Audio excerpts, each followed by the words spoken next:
कौन बनेगा नेता। नगर निगम के चुनाव पास आने वाले थे। पूरे कानपुर शहर में टिकट को लेकर मारामारी शुरू थी, लेकिन सबसे ज्यादा चर्चा में वार्ड नंबर 40 की सीट थी। वो इसलिए क्योंकि इस बार वहां की सीट महिला के लिए आरक्षित थी। अब सवाल ये था कि चुनाव लड़ेगा कौन। इससे पहले ठाकुर साहब वहां से पार्षद थे और इस बार उन्होंने अपनी पत्नी सीमा ठाकुर को टिकट दिलवाई और ठाकुर साहब की शान के कारण सीमा जी ने 20,000 वोटों से चुनाव जीत लिया। अरे बधाई हो सीमा भाभी, अब तो आप वार्ड की पार्षद बन गई हैं। अब तो हमारे काम आप ही करवाएंगी। अरे ये तो सिर्फ नाम की पार्षद बनी है, वो तो महिला सीट आ गई, वरना पार्षद तो मुझे ही बनना था। अब भले ही चेहरा इसका होगा, लेकिन पावर तो मेरी ही होगी। अरे वाह भाई साहब, क्या दिमाग लगाया है आपने भी। आइए आप लोग, खाना लगा दिया है सबके लिए। सीमा जी पार्षद बन चुकी थीं, फिर भी उनकी एक ना चलती। सारे काम ठाकुर साहब खुद ही संभाल लेते और जहां जरूरत पड़ती वहां सीमा जी का अंगूठा लगवा लेते। सीमा जी ज्यादा पढ़ी लिखी भी नहीं थी। एक दिन ठाकुर साहब और सीमा एक प्रोग्राम में जाते हैं। अरे ठाकुर साहब, आप आ गए। ओहो, पार्षद मैडम भी आ गई हैं। स्वागत है आप दोनों का। लगता है हमारे पार्षद फंड का सही इस्तेमाल हो रहा है। चलिए अब उद्घाटन करते हैं। ये लीजिए ठाकुर साहब कैची, आप ही सबसे पहले प्रवेश कीजिए।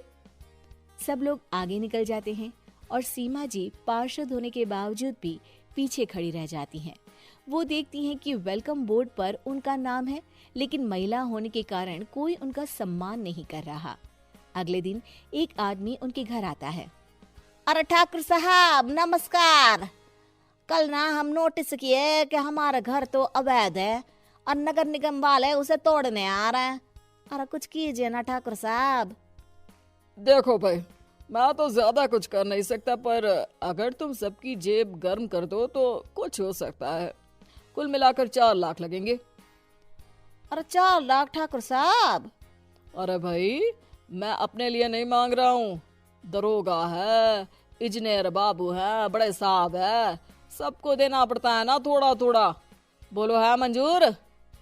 तभी वहां अचानक सीमा जी आ जाती हैं। अरे ये आप क्या कर रहे हैं? पहले इन्हीं लोगों से तो आपने वोट मांगे, अब इनसे ही पैसे ले रहे हो। अरे चुप रहो तुम, तुम्हारा काम है सिर्फ अंगूठा लगाना, तुम वही किया करो। मुझे दूसरे काम तुम मत सिखाओ, समझी?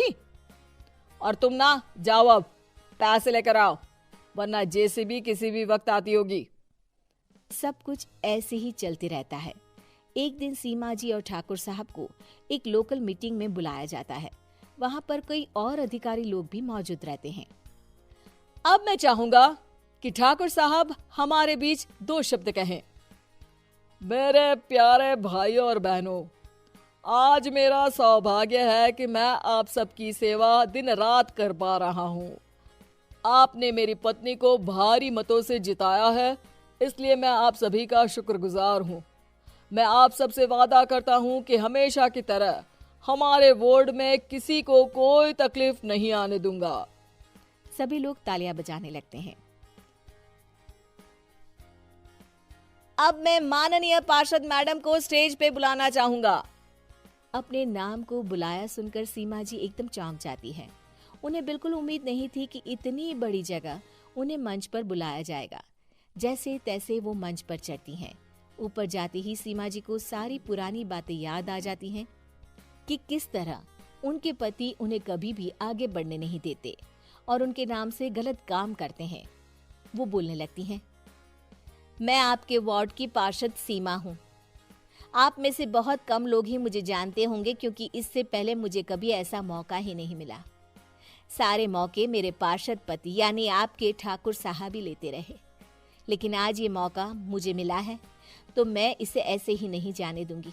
मैं आपको ये बताना चाहती हूँ कि आपके ठाकुर साहब मेरे नाम की आड़ में गैर कानूनी काम करते हैं, जिस पर अंगूठों के निशान मेरे होते थे। इसीलिए मैं अपनी गलती मानती हूँ और आज अपने पद से इस्तीफा देती हूँ, ताकि आगे से कोई गलत काम ना हो पाए। अब फैसला आप सबके हाथ में है कि आप हमें क्या सजा देना चाहते हैं। सीमा जी की बातें सुनकर ठाकुर साहब के चेहरे का रंग उड़ जाता है और वो शर्म से मुंह नीचा करके वहां से चले जाते हैं और पद से इस्तीफा देकर ही सही सीमा जी अपने आप में आत्मविश्वास महसूस करती हैं।